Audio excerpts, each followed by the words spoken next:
Hello বন্ধুরা, আমি শুভ্রনীল চলে এলাম একটা আপডেট নিয়ে। তো তোমরা জানো এই মুহূর্তে গীতা এলএলবি ধারাবাহিকটা স্টার জলসা যেটা সন্ধ্যে 6:30 থেকে হয়, সেটার একদম টান টান পর্ব চলছে। ইনফ্যাক্ট প্রথম থেকেই টান টান পর্বই কিন্তু ডেলিভার করে এসছে এই ধারাবাহিকটা আমাদের কাছে, দর্শকদের কাছে। এবং একটা সৎ উকিলের চরিত্রে নায়িকা রয়েছে এবং তার লড়াইটা সে কিভাবে লড়ছে সেটাই তুলে ধরা হচ্ছে।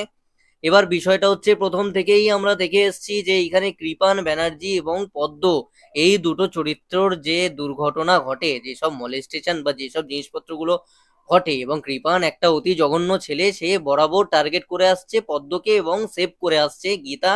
এইবার এতদিন তো সেভ করে রেখেছে, এবার তোমরা আভাস হয়তো পাচ্ছই যে কৃপান চেষ্টা করছে পদ্মকে বিয়ে করে বাড়ির বউ করে আনার এবং কেসের হাত থেকে বাঁচার, নাহলে গীতা তো একদম টাইট দিয়ে দিচ্ছে।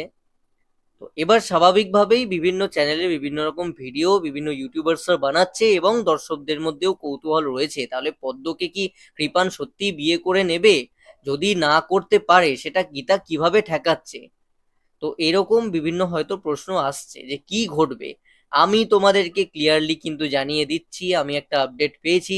এই মুহূর্তে কিন্তু শুট চলছে গীতা এলএলবি, সেখানে কিন্তু পদ্মর বিয়ে হয়ে গেছে কৃপানের সঙ্গে। কৃপান কিন্তু পদ্মকে বিয়ে করে ফেলেছে। এইবারে পরবর্তীতে কিভাবে তাকে সেভ করছে, কিভাবে অত্যাচার থেকে বাঁচাচ্ছে গীতা, নাকি কৃপান পাল্টে যাবে, নাকি স্বাবলম্বী হয়ে উঠবে এই পদ্ম চরিত্রটা, সেটা তো আমাদেরকে সময় বলবে। তার জন্য গীতা এলএলবি ধারাবাহিকটা তোমাদের সকলকে দেখতে হবে।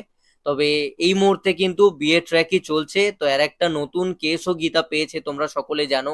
সেটা গীতা এখন লড়ছে ধারাবাহিকে। তাছাড়া তো কৃপান আর পদ্মর কেসটা ছিলই, সেটা চলবে। সেটা কোন দিকে মোড় নেবে, সেটা কি তাহলে বন্ধ হয়ে যাবে, এসব তো আমরা সময় এলে বুঝতে পারবো। তবে এই মুহূর্তে কিন্তু পদ্মকে কৃপান বিয়ে করে ফেলেছে এবং সেইটারই কিন্তু শুট চলছে।